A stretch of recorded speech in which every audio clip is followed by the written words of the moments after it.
തരുമായിരിക്കും. പഠിച്ചവനർക്ക് തരാനുള്ള മനസ്സും കൊടുക്കട്ടെ. പക്ഷേ എന്നെ അത്ഭുതപ്പെടുത്തിയൊരു കാര്യം എന്താ അറിയോ, എൻ്റെ കൂടെ പഠിച്ചൊരു കുട്ടിയാണ്. പക്ഷെ അവളുമായിട്ട് എനിക്കൊരു കോണ്ടാക്റ്റും ഇല്ല, ഒരു ബന്ധവും ഇല്ല.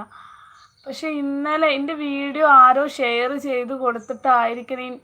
ഒരു ഹിന്ദു ആയിട്ടുള്ള ഒരാളാണ് കേട്ടോ, മുസ്ലിം പോലും അല്ല. ഹിന്ദുക്കൾ പലരെ ഉണ്ട്. ഹിന്ദു ആയിട്ടുള്ള ആൾക്കാർ ഒരിക്കലും മറ്റു മതത്തിലുള്ള മുസ്ലിങ്ങൾ മാത്രമാണ് മറ്റുള്ളവർക്ക് സഹായം ചെയ്യുക.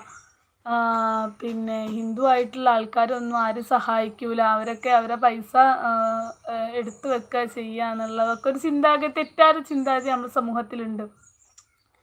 പക്ഷേ എന്നെ ഭയങ്കരമായിട്ട് അത്ഭുതപ്പെടുത്തിയൊരു കാര്യം എന്ന് പറഞ്ഞാൽ, എൻ്റെ കൂടെ പഠിച്ചിട്ടുള്ള എൻ്റെ ഒറ്റ സുഹൃത്താണ്. പക്ഷെ അവളുമായിട്ട് എനിക്ക് യാതൊരു കോണ്ടാക്റ്റും ഇല്ല. എനിക്ക് സുഖമാണോ എന്ന് പോലും ചോദിച്ചിട്ടുള്ള മെസ്സേജോ അവളെ നമ്പറോ ഒന്നും എൻ്റെ കൈമിലില്ല, ഒരു കാര്യമില്ല.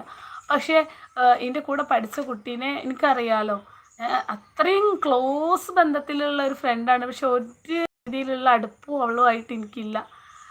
അതും ഹിന്ദു മതത്തിൽ തന്നെ ഏറ്റവും ഉന്നത ജാതിയിൽപ്പെട്ടിട്ടുള്ള ഒരു കുട്ടി. അത് ഈ ജാതി പറയുമ്പോൾ നിങ്ങൾ വിചാരിക്കും ഇവളെന്താ ഇങ്ങനെ ജാതിയൊക്കെ പറയുന്നത്. അതൊന്നുമല്ല കേട്ടോ, ഞാനൊരു വ്യക്തിനെ പറഞ്ഞു തരികയാണ്.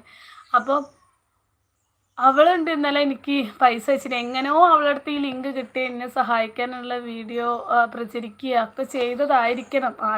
ആരോ വഴി അവിടെ എത്തിയിട്ടുണ്ടാകും. പക്ഷെ എനിക്കൊരു മെസ്സേജ് പോലെ അയച്ചില്ല. അസ്വറു എനിക്ക് എന്നെ ഹെൽപ്പ് ചെയ്യുന്നുണ്ടോന്നോ എനിക്ക് സുഖമാണോന്നോ ഒന്നുമില്ല. പക്ഷെ എൻ്റെ ആ ബുദ്ധിമുട്ട്